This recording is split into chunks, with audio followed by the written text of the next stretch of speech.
part of the Press Play Podcast Network.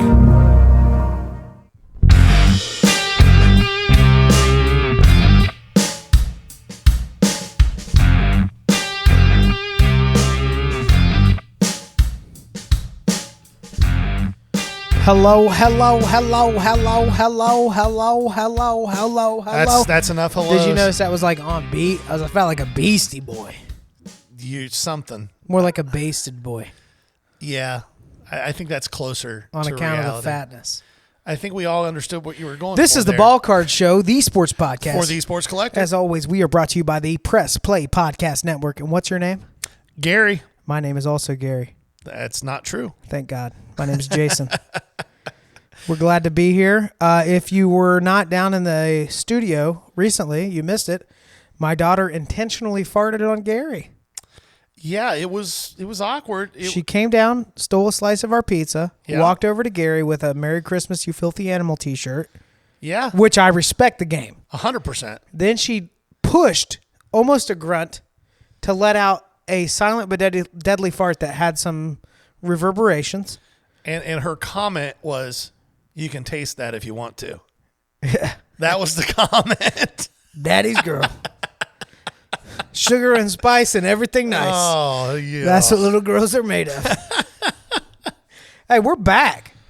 We are here and ready to rock and roll. A little bit later start than normal. Oh, but I'm that's all hot. right. You know what? Every now and then you get done with a day of training at work.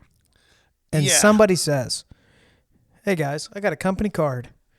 And there's a brewery half a mile down the road." And I say, "You mispronounced distillery." And they say, "No, I didn't. We're not buying food, but you can have a beer." And then I parlay that into multiple beers that I pay for. Yes. And then I go home and tell my wife, the company bought us beer. Yeah, and you are lightweight now.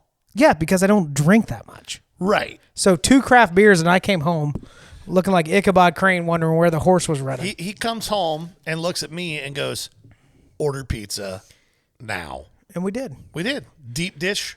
Romeo's. You had never had their deep dish. Life-changing. I'll be honest with you. Most deep dish pizza tastes like cold string cheese. Well, this is Chicago-style deep dish. Well, everybody says that. But it is. Well, what other style of deep dish is there? Oh, there's all kinds of deep dish. Detroit will be the only other one I'm aware of. Yeah, also just like loaf of bread with pizza toppings on top. That's called flatbread. No, loaf thick. Flatbreads I think you said flat. loafa, like a Hebrew style No. of bread. A loaf of bread. Hey, it's a pizza. That's Italian. That was not an Israeli accent you just busted out right there. No offense to the Jersey Shore on that one. Okay. Well, I'm not going to lie. I went up and I was like, you know what you need after 2 beers and a pizza? Another beer. And I have Great Lakes Christmas Ale, which sounds great until I just now realize in this moment, this is from last year. Yeah, it's from Christmas last year, bro. Got that skunky beer. Just continues to prove that I don't plow through beer like I used to. Also, you only plow through beer that's drinkable. That stuff's gross. No, this tastes like nutmeg and gingerbread men. But also, like I said, what I want to gross. say is, some people live with a gluten allergy and just deal with it. And I think I'm one of those guys because at this point, almost every time I have a couple beers, I break out in my cheeks. And thyroid issues run in my family, Hashimoto, and hypothyroidism. So I guarantee you, just based off my body type, if a doctor would draw my blood, they'd be like, "Oh my God, definitely have issues going on." But I've already determined our family's not allowed to have any more health issues. So January 24, I'll get this checked out. In the meantime, I'm going to go ahead and just say, bloat up on the cheeks. So I'm just gonna say it. Gluten allergy? That's not real. Thank God, because I thought these rashes were for nothing. It's just it's the same thing as being lactose intolerant. Just, Ever since just I went to man up. Thailand, I've been so breaking you eat out. some cheese and you fart a bunch and maybe have some diarrhea. Who cares? Eat the cheese. It's worth it. All right, can I tell you what Leslie and I are going to start doing this Sunday? Oh, I'm intrigued. I'm intrigued. I'm not sure you want to share it on a podcast, but I'm intrigued. Oh, shoot. We're doing a weekly Sunday slider and crock pot dish for NFL. Okay. So I told Leslie, I'm not paying for Sunday ticket, $300. I'm not. 20 minutes later. Last Sunday, we're on the way home from Kings Island. Dolphins kick off at 4:25. It's 5:30. I'm driving. Hey, distracted driving. I'll acknowledge it. Cruise control. Hey, technology's come a long way. We're driving a Tesla. Just kidding. It's a Ford Explorer. It doesn't help me at all, but that's what knees are for. And I decided to sign up for YouTube TV. Am not sponsored because they don't even know we exist yet. But the picture on YouTube TV on live sports far exceeds what was going on Hulu. I get to watch Miami beat the Chargers, just beat them. They just beat them. It was a hell of a game. They played a good game. The defense was kind of trash until they needed them most, and then they ended the game. Tua played football. He was more patient. You saw what happens when Tua has a little bit of like patience with that offense. My goodness. There was quality stuff there. Football's back. It's exciting. Can we jump into Aaron Rodgers? We can. Can I tell you how much perverse pleasure I took? Oh. Not when Aaron Rodgers got hurt. I felt bad for Aaron Rodgers. I will say this. Everybody was like, what's going on? As soon Before as you go any further. Yeah. Can we agree that you never say perverse pleasure again? No. Please? I can't promise. On the podcast. I can't promise. Can we try? We can try. Okay. So you had so much It's the same way I feel about pronouns. I try really hard, but I screw up sometimes. There we go. Cancellation number 1 on the episode. My guys.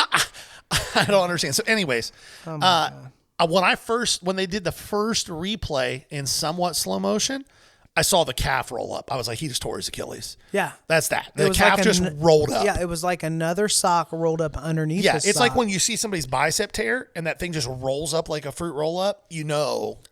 Okay, here's who I felt it for the most. The Jets head coach, what's his name? Robert Saleh. His eyes were soulless. That's what I was getting ready to say. When it cut to his face and you saw him realize that he had no choice but to put Zach Wilson in the game. Here's the line of logic I saw. Oh shit. Yes. Zach? Is Zach here? Oh no, it's just Zach. BYU? Zach? You weren't here last year. Are you here now? Yeah, no, it was. Bueller? So when it cut to his face and you saw that, I just chuckled on the inside because everybody knows how I feel about Zach Wilson. Yeah. So. And Zach Wilson did Zach Wilson things. Oh, yeah. And everybody's like, he wasn't that bad. He threw a touchdown that was only a touchdown because Garrett Wilson was the receiver. 7 other times he throws that, it's a pick. The other 2 out of 10, it's an incomplete pass. Here's how I actually feel about this whole situation. Aaron Rodgers, I think there's a part of him that's got like a little bit of a Clark Kent complex. And the idea of going to the Jets, being a historic franchise, ride out into the sunset. You know, Peyton had a similar concept going to Denver. Denver needs this Except they won a Super Bowl. Denver needs this Super Bowl, and I can give it to them. Yeah. I think Aaron Rodgers has the stuff. I think they legit brought people around him for that. And from what I understand, he was apologizing to these young receivers. Oh, yeah. Garrett Wilson said he came up after the game and was like, sorry, kid. Yeah, that's kind of heartbreaking. Well, it is, but he's saying sorry because he knows what's going to happen with Zach Wilson back there. Well, yeah. Also, in fairness to Aaron, he's going to go into a cave with ayahuasca and pop out 6 months later with a third Achilles. I didn't know where you were Well, I was going to say third leg. Right, that's not what you want to go to. I left that alone. Did not acknowledge it. So the best part about that whole thing, though, so Monday Night Football, I watch the Manning cast. I don't watch the regular one. I watch Peyton and Eli. I watched a lot talking. of that, yeah. The injury occurs. They bring Zach Wilson in the game, and Peyton Manning for the next 2 hours is like, don't throw the ball. He said, He literally said, who's the backup there? Because it's not the number one pick. Who's the backup? Yeah, Eli was like, oh, it's Zach Wilson. He went, really? Yes. So no, it's not. They bring him in, and it's ugly out of the rip. And then about every series, Eli's like, what do you think here? I kind of like some type of a play action rollout. And Peyton's like, no, run the ball. If I understand it right, it's Miami and Buffalo in the division. Yeah, and And Buffalo looked kind of sketchy, which Josh Allen was one weekend. That's only one weekend. Right. But this is what I told you. I feel like there was some juju going into the playoffs last year. Things were just out of sync. They were riding on. Oh, I got to be careful how I say this. There was a lot of momentum for the team. There was a lot of heart behind what they were dealing with, what they had experienced with that crazy injury with DeMar Hamlin. And I think those two things are not connected now that I say it out loud. But it just seemed out of sync. There were expectations not met by the players. I think the players would admit it, and it looked pretty rough. So Josh Allen is trying to play hero ball. Yeah. And that doesn't work. Now, that's listen, not the program for it. No, and Josh Allen is a really good football player. His teammates love him. He plays hard. And when he plays within himself, he's really good. But when he tries to play hero ball, it's bad. And you saw it. I made the comment on Facebook that Josh Allen's doing his best Zach Wilson impersonation in this game because he's just chucking and ducking. Yeah. 3 interceptions, 4 total turnovers. The safety picked off all 3 balls. He had, I don't know if you saw this, but that safety had a contract bonus escalator. If he had 3 interceptions on the season, he got $250,000 bonus. He cashed it in the first week. Wow. Time for an injury. You know what I'm he saying? just cashed it in the first week. So I'm not in panic mode for the Bills yet. I would agree. Yeah. I'm not in panic mode, just like I'm not in panic mode for the Bengals.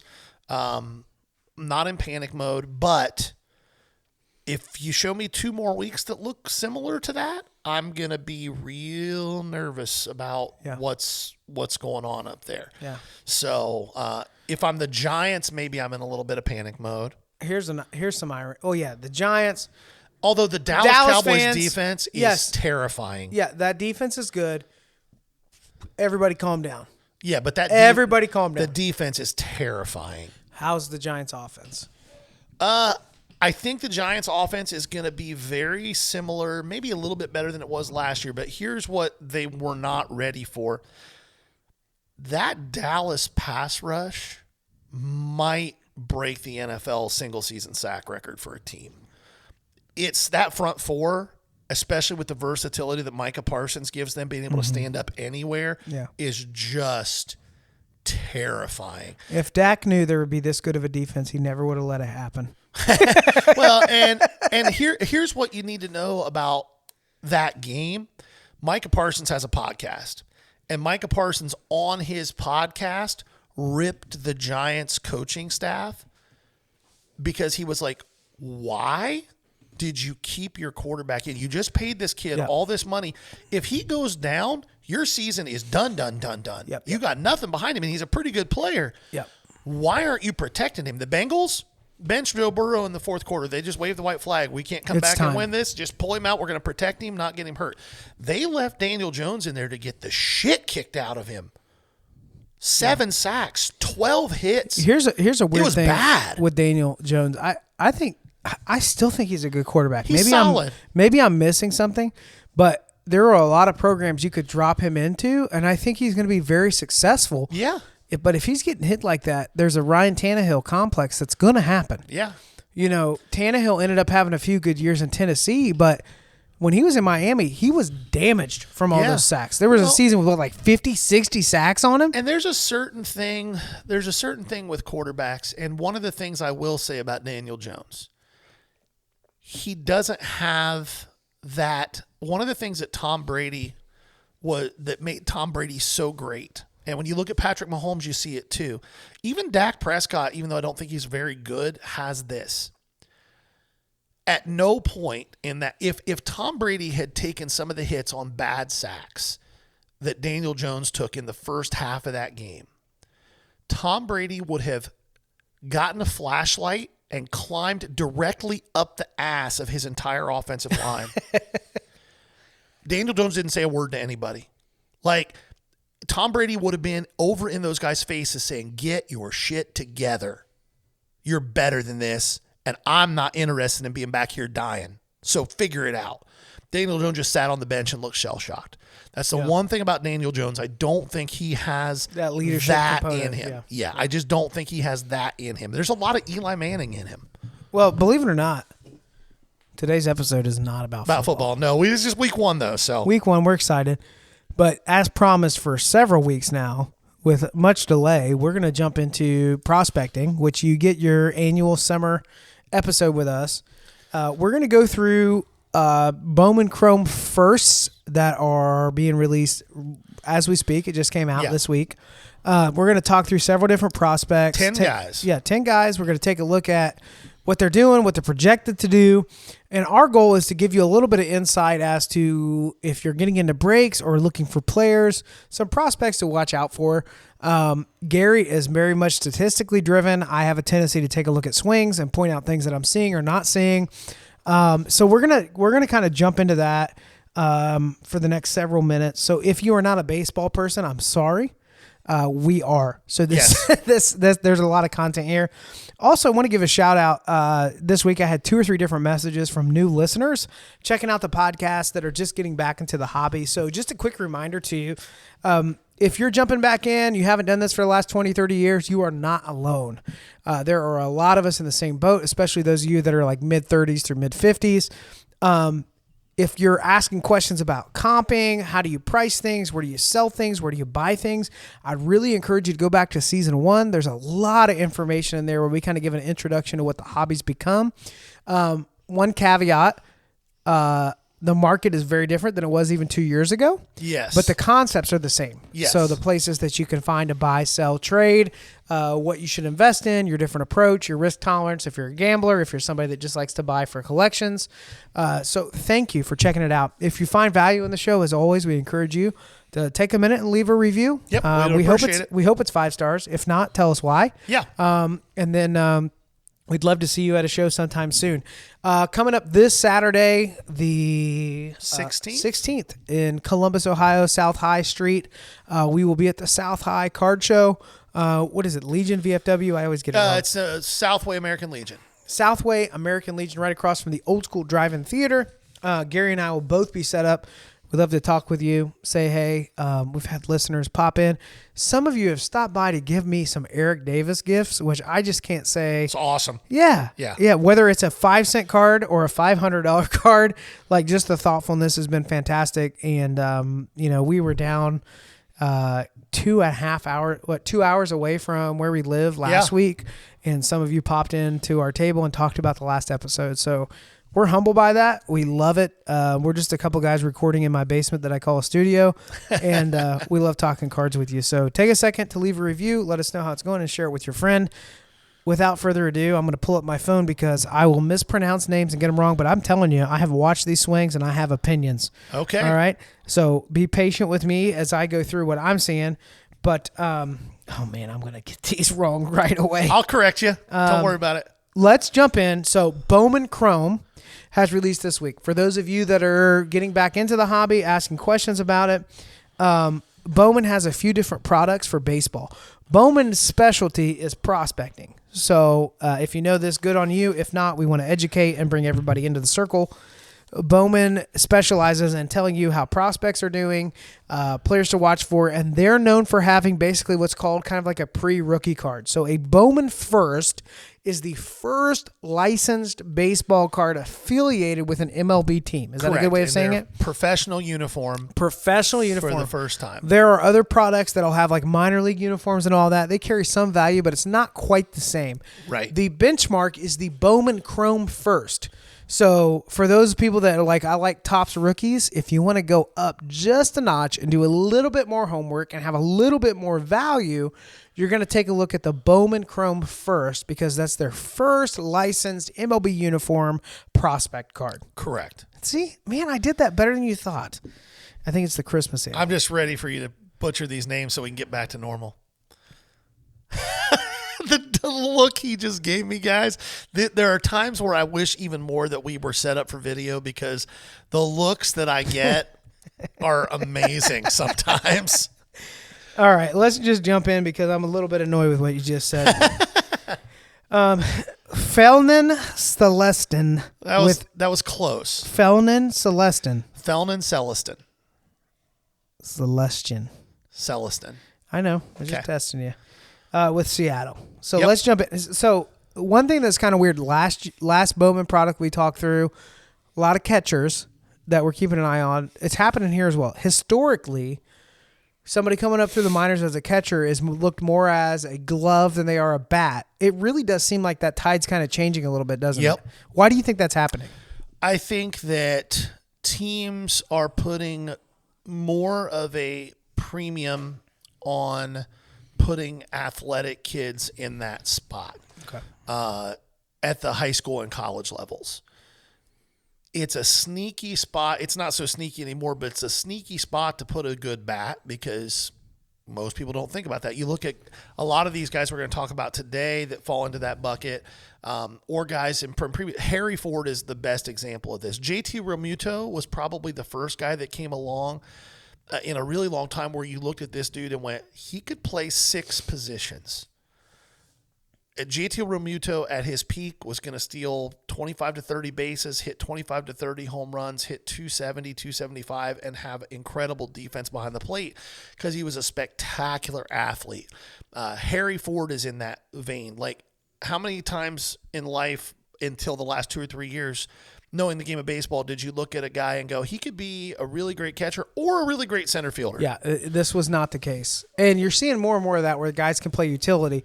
I think the younger generation enjoys that role of catcher. Yeah. It's a leadership position in baseball. So if you're somebody that doesn't pay a whole lot of attention to the intricacies of that, the catcher is a leader. Yeah. And if you've got ADHD, you're touching the ball every single time it's thrown. I'm not going to lie. That was why I liked first base. I'm not built for it as a 5'8" person. Right. But I could do the splits and scoop anything coming in. Yeah. But yeah, you're in the action all the time. So Celestin, Felon Celestin, shortstop with the Mariners. Let's talk through it. I think I'll start with the swing. It appears he has a good bit of power. He loads his swings pretty well.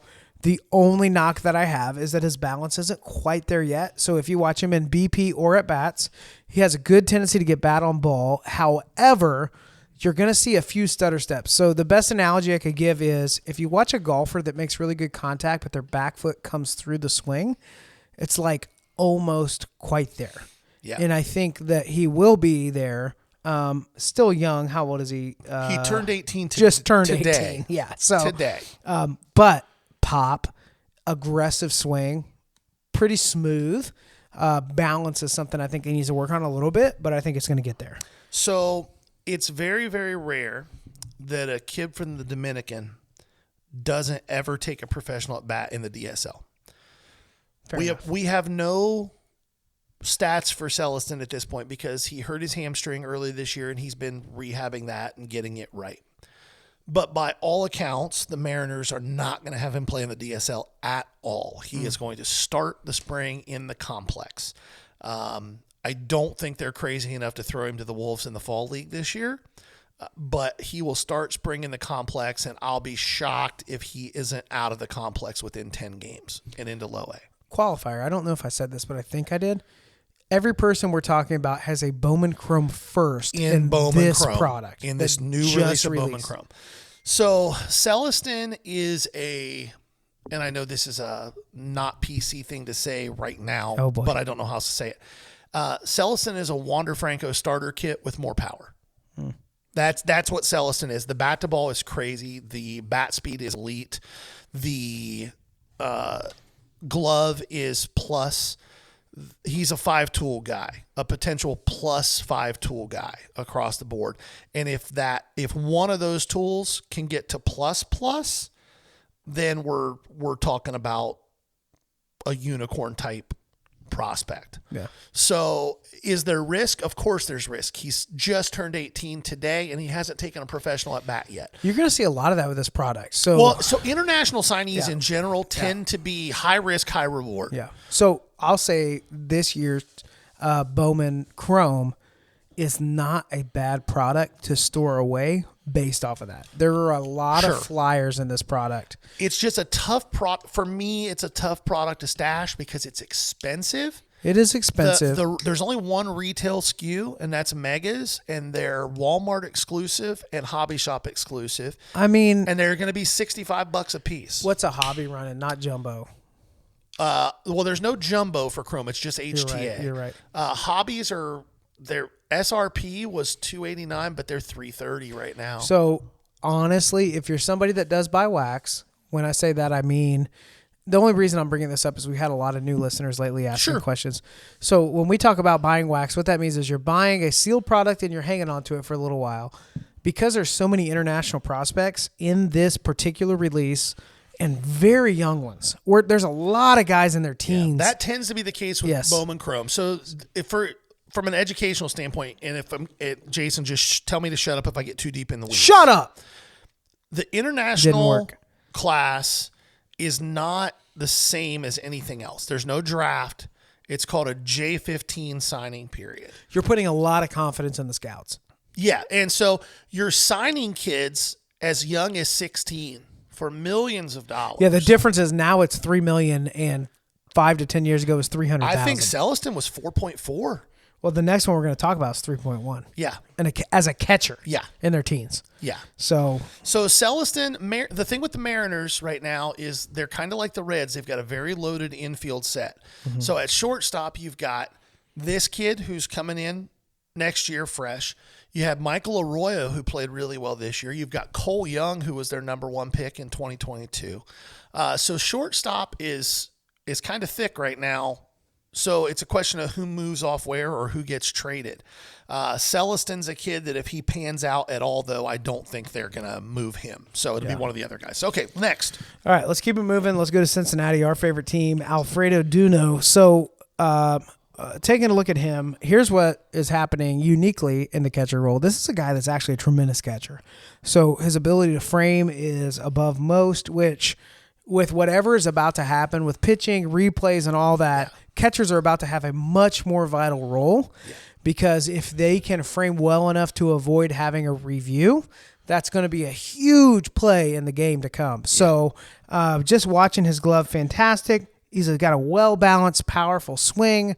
He's a catcher that I think has, a promising future. He doesn't turn 18 till January. Blows my mind. And he's already plus in the field. He's already a 60 grade as a fielder. Mm-hmm.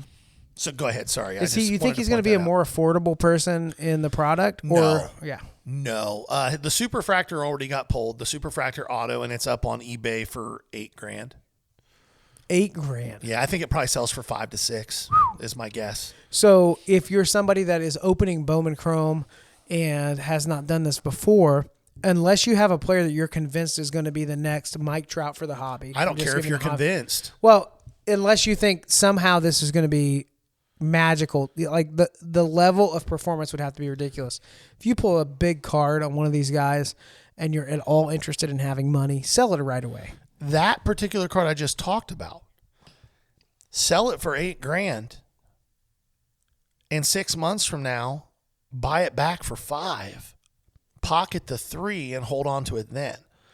That's the Bowman game. But that's a whole episode, so we're not going to dive down that rabbit hole. Let's keep it moving. Oh, we're not even going to talk any more about Duno than that. Go ahead. Okay, so no, Duno, very young, crazy bat speed. Like the bat speed is insane. There's a chance that he gets to a 65-70 power grade. I could see it. As he develops, and he's already a big kid. He's 6'2", 210. It's the only thing that works against him, based off of what I'm seeing. Yeah. This is going to sound stupid, but it's a thing. I think he loves catching. Yeah, no, and that's okay. You'll see that. You look back, historically, there have been a handful of catchers that love catching that are known for their hitting. Yeah.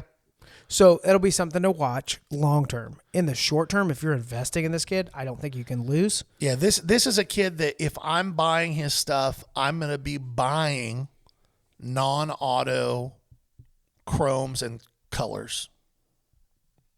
Right? That's what I'd be buying of his right now. I would not be buying autos. Yeah, it's going to be expensive. Yep. Go ahead, next. All right, up next, San Diego Padres, another catcher, Ethan Salas. So this is a name you've probably heard a little bit more of. I feel like at least in the hobby, he's a little more known. Another catcher, I think he's more known for his bat than his glove. Correct. The glove is still a big work in progress. Solid swing.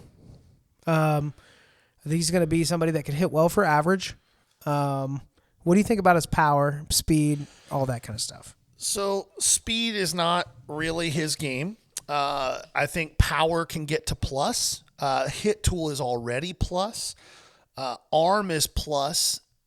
The actual receiving side of things, I've seen grades as high as 60. I think that's insane. I think he's more 45, 50, like average to just maybe slightly above average. Although he's 17. He started this year at 16. He's already in Double A. He finished the year in Double A as a 17-year-old. Number 5 overall prospect in baseball, according to MLB Pipeline. I think that might be a little aggressive, but I understand it. We're kind of in rarefied air. When's the last time you saw a 17-year-old go from the complex to Double A in 1 year? And he just turned 17 in June. Is there a part of this where the money in professional sports is changing so quickly that we're starting to see numbers on these contracts that are much larger than we've ever seen before? So all of a sudden, the expectation is that there's going to be more attention on this because, hear me out. We've looked at 3 catchers already that are under 20. Back in the day, a scout would say, well, you don't know anything yet. They probably say, yeah, you don't know anything yet. Yeah. Analytics have become a much bigger part of this and understanding the underlying metrics. So when I'm looking at minor league kids, there are 3 things that I look at from a hitting standpoint that informs anything else that I see. The first one is 90th percentile exit velocity. That's a stat that I love. It tells me whether or not somebody has in-game power that they can get to consistently. If you're a professional baseball player, you're capable of popping 110, 112 if you barrel something up. Yeah. But is that an outlier that happens 1 out of every 100 swings? And at that age. Yeah. Or is your 90th percentile 103, 104? If it is, and you're 17, I like where things can go. Yep. That's what Solace is. Solace his 90th percentile is like 102.4, 102.5. So we're in rarefied air with that kid. My concern with him is that San Diego, for some reason, is rushing him through. It feels like they're going to kill the kid from a confidence standpoint. The move to Double A was brutal. Like his stats in Double A, the 10 games he was there were like, oh. And just a quick reminder, in some ways, Double A is a little bit of a harder adjustment for these young guys than Triple A is, just because people are all trying to there's a little more on the line. In some Triple A ways. tightens up the zone. Double A is the first time you're seeing real nasty pitching. Yeah. With control. Yeah. Okay. Ethan Salas. All right, He is the chase in this product, guys. Padres are going to cost you an arm and a leg in a break. I'm going to argue that the next 2 people we talk about are far more exciting for me. Up first, organization that whatever they've been doing in their farm league is working. Baltimore Orioles, Samuel Basallo. My goodness. So, single A, he was finished up at 299, currently hitting 333 in high A. It has 20 home runs. Crisp, compact swing. He's actually he's in Double A now, hitting 500. He's already Double A hitting 500. Yeah. So the Baltimore Orioles have discovered a way to discover players consistently. You would watch the swing and not think much of it until you see what the ball does. Yeah. If you watch players that have been in the league for 10 to 15 years, when they swing, it looks very effortless. So picture this. You watch golf. Watch Freddie. That's what I was just getting ready to say. Freddie golf. Couples. Yes. So you watch Fred Couples, and you see his swing, and it looks like he barely has moved his arms at all. The contact is so pure. His body's doing what it's supposed to. The barrel is doing what it's supposed to in the swing. And that's what you have going on here with Basallo. I'm very... Basallo. It's okay. Go ahead. I'm very convinced that this is a swing that we'll see for a long time. Yeah, the kid, and he's going to be a first baseman. I know he's listed as a catcher / first baseman. He ain't a catcher. Yeah. He's a first baseman. The question becomes, what do you do with Ryan Mountcastle? Does Mountcastle become the DH? I think they end up splitting that role, kind of like Votto and Encarnacion Strand are right now in Cincinnati, based on the day.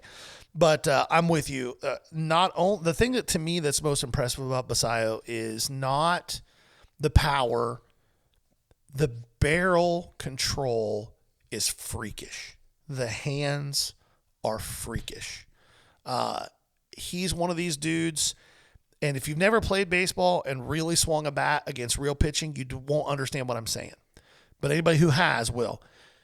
Do you have any concept of how hard it is to start a swing on one plane and then move the barrel to a different spot based on what the pitch is doing? It's horribly difficult. He can do that. So much has to go right in your base, in your balance, in your hands, in your eyes to make adjustments for that. And we're talking milliseconds. So when you break down the science of what's happening in the swing, it's incredible. I think we're on the same page there, but I'm excited to go to our next person. Okay. My favorite power hitter in this whole lineup that we're going to talk through here, Jacob Melton of Houston. This guy loads up swings like Ichiro. Or Bryce Harper might be a little bit akin to that, just what you see happening with the trunk. His exit velocity, I mean, he's hitting insane numbers. Yeah. He's popped to watch 114. His swing. Like, all right, so here's the thing. The way that Gary felt about Weimer in Milwaukee having this violent approach to the swing, we're seeing it happen. But with a much more compact. It is filthy. I see this as a tremendous power hitter down the road. Jacob Melton, if you have a chance. And the speed is crazy too. Yes. He's a plus speed guy. He can steal 40 bags. Yeah, you'll watch him squeeze out some triples, some doubles on stuff that he shouldn't be. And part of it, I'm a huge Ichiro guy. But when you watch his swing, his follow-through already has him moving down the line. The other thing he managed to do with that swing was allow that motion to be part of his follow-through. Softball does this all the time. It's slap hitting, or there's different terms for it. But if you watch college softball, Olympic softball, fast pitch, you see this motion where they're completely wound up. They're getting complete barrel on the ball, but they're already making steps down the line. He has found a way to do this with baseball. It's so hard to do this with all the variations you have with pitches, velocity, drop. There's so much going on. I can't say enough. What did I say? I texted you watching this video. I said, holy cow, Jacob Melton hits the shit out of the ball. Yeah. And typically I'm not big on somebody with that kind of a swing, like a big swing like that, because I feel like it fizzles out. It's not all his arms. He's not throwing the barrel. No, not at all. He is turning on the ball, and his eyes. I mean, I'm excited. I'm with you. I will say that one of the things that I do worry about with him just a little bit is he can get a little pull happy. When he starts to get pull happy, he starts rolling over on stuff. He has the ability to go to all fields, and he does, but there are times when he's really wanting to get into something where he'll get a little bit pull happy. But the encouraging thing with him is that he gets better as he moves up. He's gotten better as he's moved up. It's like the challenge, he rises to meet whatever the next challenge is. So to give you an idea, he started the year in high A, a little old for the level, and was good, wasn't great. Home runs were there, stolen bases were there. Strikeout percentage was okay, but then he got to double A to end the year, and his batting average jumped 40 points. He hit in 12 games, 5 home runs, 12 RBIs, didn't strike out a ton, didn't walk a ton either, but was just crushing everything. He had 44 stolen bases this year. Like, I'm with you. He's their number one prospect. Yeah. Well, without a doubt. Yeah. That's a swing that surprised me. I just put it that way. The more I watched it, the more impressed I was. And in 2023 Bowman Chrome, he only has first autos. His Bowman first cards, non-auto, were all in Bowman this year. So, Bowman baseball. Yeah, that's a good clarification. Yep. Up next, Oswaldo Osorio with the Dodgers. Yes. So, this is a guy that I put on this list, not you. Mostly because all of the footage was recorded on VHS tape in 1998 in Venezuela. Yeah, so for me, I like to find guys who are a little bit under the radar and who have underlying metrics that justify me buying them. And he falls into this category for me. The Dodgers are really top heavy in their organization. So finding guys like this, he's my Jorbit Vivas for this year. Last year, Jorbit Vivas was a guy that nobody else was really on and I really liked. And Jorbit Vivas went out and just raked this year for the Dodgers. This kid has just some really great underlying metrics. His exit velocities are crazy. Now, also keep in mind these are all DSL numbers. So DSL numbers are a coin flip, but underlying metrics say that he hits the ball really hard. He's got good barrel control. His nowhere near maturity with his body yet, and he's already popping 112, 113s. All right, here's the bad news. Okay. Are you ready? I'm ready. There are a few videos out that show a swing, some in slow motion. His glove is smooth. I'll start with that. He's young. I think you have an Aquino situation here. And here's what I mean by that. Okay. I'm interested to hear this take. His swing leads with the barrel. His extension on his elbows on his swing is a little further out, which means he's not leading with the knob of the barrel. I was talking with you about this a little bit ago. So we have several guys who lead with the knob. Tony Gwynn made a whole approach to the swing saying, if your eyes are in the right place and your body's in the right place, you're swinging the knob, you're not swinging the barrel. To the average person that grabs a baseball bat that's never swung one, they're just kind of throwing the barrel out there because they're like, hey, this is the big part of the bat. I want it to hit. The problem is going to be this. People are going to pitch away and off speed with somebody that swings like this. If you're throwing the barrel of the bat out, it can get really dangerous really quickly. You're going to find yourself out in front more than you should be. You're going to find yourself reaching for pitches or leaving stuff out of the zone that you don't feel like you can pull on. So as young as he is, as small as he is, I mean, it appears it's a very grainy video. I don't know how tall he is.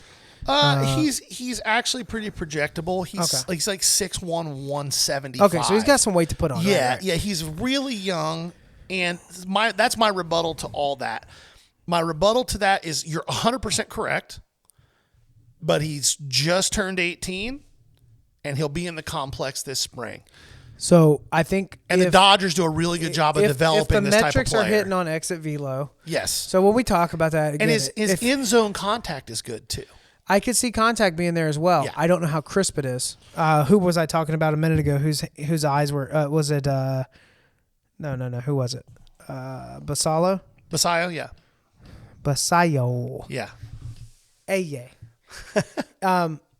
I don't see that happening right now with his swing, but I mean, this is a guy who's watched 5 videos. That's all I can find on YouTube, again on VHS tape. But it'll be interesting to see how he adapts. He's going to see different pitching. They're not lying about the numbers on exit velo, contact rate, and all that. So these are mechanically things that can be adjusted or tweaked. I'm not as convinced as you are on this one, but I also can't find the footage that like explains the numbers that you're seeing as well. Yeah, he's for me, when I see somebody who has a really good eye, he walks as much as he strikes out, gets on base, has good speed, and his frame is nowhere near filled out yet, and he's already popping big EV numbers. To me, that is, especially because he's not at all in any way, shape, or form a chase in this product. It's one of the reasons I like him so much as a guy to be buying up. The Dodgers have a guy who is a chase in this product. Yoendry Vargas. He's not on our list. We're not talking about him. But he is going to be a chase in this product, and the Dodgers will be a relatively expensive team in breaks. This is a kid, all the people that are chasing Vargas are going to hit this kid's autos, and you'll be able to scoop them at very reasonable prices. So, yeah. All right, let's move on to the next one. I couldn't find enough footage to give a strong opinion other than just statistics, which is your world, so I'm going to let you have this one. Okay. Marco Vargas started with Miami, is now with the Mets. He has a first in this product. There's some people very excited about him. Walk me through what they're seeing. So Marco Vargas, again, it's a very similar tool set. The hit tool is already plus. As an 18-year-old, it's already plus. I could see that hit tool developing into a 70 grade hit tool. We're talking in zone contact rates in the high 80s and low 90s. Power is fringe right now, but field, he's above average. He's a 50 grade in the field. And as an 18-year-old, he's just a kid who seems to me, when I watch him play and I talk to some people that have watched him play, he's just a baseball player. From a comp standpoint, he's a little bit like Joey Ortiz with a little bit less power. You know what I mean? At this point. But again, He's 6 foot, 170 pounds as an 18-year-old. So there's a lot to dream on there. He walks more than he strikes out by a pretty good clip. Really good eye, really good baseball instincts. So again, he's now one of the things you want to keep in mind, he's with the Mets. He came over in that trade in a trade. Yeah. But his cards in this release, he's in a Miami uniform. So if you're chasing this kid and you're getting into breaks, you want to buy the Miami Marlins, not the Mets. Good pointer. So up next, somebody who got their cup of coffee already. Zach Geloff, is that who's up next? Oakland. It's a lot more than a cup of So coffee. explain what's going on. This is his first product with an auto in it? Correct. Okay. So his Bowman firsts were in 2023 Bowman baseball. But Not the first time you heard of this guy if you're Right. prospecting at all. No autos. He was their first round pick in 2022. Came up in mid to late July, late June, early July, and has just done nothing but rake. Hitting almost 280, 10 or 12 jacks, stolen bases, hitting for average, hitting for power. His ISO's like 220. He's hit a lot of doubles. He's just a really good baseball player, and his autos are in this product. And it's Oakland. I don't think the autos are going to be crazy expensive because he's already graduated. Yeah. But long term, it's maybe worth grabbing a few. Yeah. And it might be a good value in a break. Yeah, for sure. Up next with the Giants, Rainier Arias. I'm interested to hear your take on that swing. Do you remember what it was? Pull hitter. He keeps his head down on the ball really well. So he's looking for good contact there. A little bit flashy. Yeah. I don't have strong opinions, but So, give me another. 17-year-old doesn't turn 18 until next April. Here's what I will tell you. And again, I say this all the time. DSL, rookie league stuff, take stats for a grain of salt sometimes. But what a line this was. It's small sample size, but in 16 games, this kid slashed 414, 539, 793 for a 1332 OPS. He hit 4 home runs. He walked 15 times, struck out 11, had 4 stolen bases. The stolen bases might be the most impressive part of that run. Yeah. That's not that many opportunities. Yeah, he's 6'2", 185 pounds. He does not have what I would call a super projectable frame. I don't think he's going to grow much Hit for more. average, He steal already bases. looks like a grown man. Yes, He doesn't look like a kid. Yeah. But he's, currently a 55 hit, 55 power, 55 arm guy. Personally, I think I would probably put more of a 60 grade on the power. I understand the hesitancy to give him like plus power, but I would put a 60 grade on that power just based on what I've seen and the underlying metrics there. He's not going to be cheap, but he's also not going to be like insane. If you're going to buy guys early in this product, he's a guy that you're probably not going to take a terrible bath on if you buy early and hold long term. I think there's a chance that he ends up to high A by the end of next year. Yeah. I agree. I think this is somebody that's going to be a great player on a team. He's going to add a lot of value. This is not going to be the same experience you're looking for with Jacob Melton. If you're looking for a quick hit, I don't know that that's the guy coming out of the product. Right. But if you feel good on somebody that's on base a lot, that can steal, that can produce for their team, that can get some a little bit of excitement going, it's not a bad guy to get a hold of. 1330 OPS. Other than him, is this going to be a loaded product? Like, are the Giants going to be pretty affordable in breaks? They've got 2 or 3 guys that I think people will be interested in. I don't know that I would say that the Giants are going to be expensive. Let's see who else they've got in this product. Arias is the biggest guy. They've got a couple other nobodies. So he's going to be the only guy you're looking at. And he's a high-risk, high-reward type player. He could be a superstar. He could never get out of A-ball. You just don't know with a 17-year-old, but the tools are there. the tools are most definitely there. What's next on the list? Last but certainly not we're least. to 10 already? Okay. Yeah. It's been fun, bud. 50 minutes flies by fast when we're talking It does for me. You guys don't realize how happy he is that I haven't been rude to him this whole episode, that I've been engaged, that I've watched videos, I've given commentary, right? I felt like everybody thought I was being a little bit hard on you last time.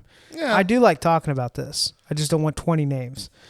Sebastian Walcott with I Texas. love him so much. So I think this might be the most well-rounded player. Okay. Do you like this? I'm listening. Good glove, good swing, not blown away by any particular attribute at this point. He's not somebody that you have a lot of footage that you can base off of. It looks like they've filmed about 6 videos on the same day with batting practice. Yeah, that's fair. So not able to see a whole lot. But what I can see is he plays like somebody much older than he is. His discipline seems to be very well structured. So, Bahamas kid, there are quite a few evaluators out there that would tell you that he has a chance to be the best player to ever come out of the Bahamas. And there have been a few good ones. Jazz Chisholm's probably the most recent that grabs people's attention. His body, his frame is just silly. He's 6'4", 190 pounds. I think he currently is a shortstop. I think he ends up as a third baseman because I think he's going to put on about 25 more pounds. I think he ends up being about a 215, 220 player. But just to give you an idea, one, he's got a plus arm. He got a cannon for an arm. Pretty good speed. He's not plus speed, but he's 20 bags speed. And I think, again, Pipeline has him as a 55 grade power. I've seen grades as high as 65. I'm wanting to say one of the fringy publications even had a 70 grade on the power. I don't want to get that crazy. I think that's a little bit aggressive based off what I'd seen. But to me, though, I think he's a 60. Okay. I think he's every bit of a 60. He started the year in rookie ball, ended the year in high A ball. There's a little bit of swing and miss to his game that he's going to have to clean up. But again, he is a 17-year-old in high A. Physically, there's just so much to dream on him. When you watch him swing, I know you watched a few different clips, and there are times where he looks like a 17-year-old. Yeah. Batting against 22-year-olds. Back leg moving out. Yeah. Just different things. He just falls off. But when he stays in that back hip, when he stays in that back pocket, and he gets around, his hips clear so quickly that barrel just trails. And, man, when he barrels something up, it's moving. I agree. He's not going to be cheap. And if you pull him, I'd still sell him. But he's one to buy back. I like the kid a lot. So I'm going to give you all the names. You're going to give me the most overpriced and the most underpriced in this product. Okay. Right? Undervalued, overvalued. All right, Okay. I'm going to read through it. Celestin, Duno, Salas, Basalo, Melton, Osorio, Vargas, Geloff, Arias, Walcott. Most overvalued. It's going to be a little bit too expensive if you're just breaking. Solace. Okay, I would agree with you on that. He's going to be silly. Most undervalued. That's a tough one, isn't it? It really is. I mean, the least. Just one. You I know. can't I understand. That's why trust your gut. Why I'm working on it. Get to the point. Stop it. Quit talking about these guys we already talked about. So, Osorio is going to be the cheapest, but is not who I think is the most undervalued. Mm-hmm. If I had to put money on who's going to be the most undervalued, it's Geloff. We agreed. Geloff's already graduated and already shown that he can produce at the major league level, which means that there are a lot of guys out there that aren't going to want to buy his stuff because the chances of it flying through the roof is low. Yep. But if you hold it for 5 years and he becomes a multi-time all-star, you're in really great shape. Here's the reality. People buy Bowman Chrome First all day long, year after year, for guys that might not do what Geloff's doing. Already done. Yeah. And so that's a great point. Quick reminder to you. Bowmans are a place where you can 10x your money. Bowmans are a place where you can lose so much. Yes. So be mindful of that. You are prospecting. You're taking a gamble on players that are not yet at the highest level, but they're showing promise. And if you don't know baseball, don't play in the sandbox. Or invest accordingly. Yeah. Don't spend more than you can afford Right. to lose. Or talk to people or study and learn. That's the biggest thing. Like, Bowman's a game where you can get kicked in the teeth, but if you know what you're doing, Yeah. it's hard to lose. So Gary's way of doing this is he likes to look through advanced statistics, their numbers, and those numbers tell a story. I'm somebody that likes to feel it out a little bit, so I want to know that there's some numbers there. I want to know batting average. I want to know on base. I want to know, do they have plate discipline? But I also want to see their swing. Is this something that I think is going to translate? Is there something they're going to miss? And when they see off speed at 2A, are they losing it? So trust your gut on this. Take some gambles, but be smart about it. We love talking Bowman baseball. We'll do it again soon with draft. This has been the Ball Card Show, the Sports Podcast. For the Sports Collector. Bye now. Peace.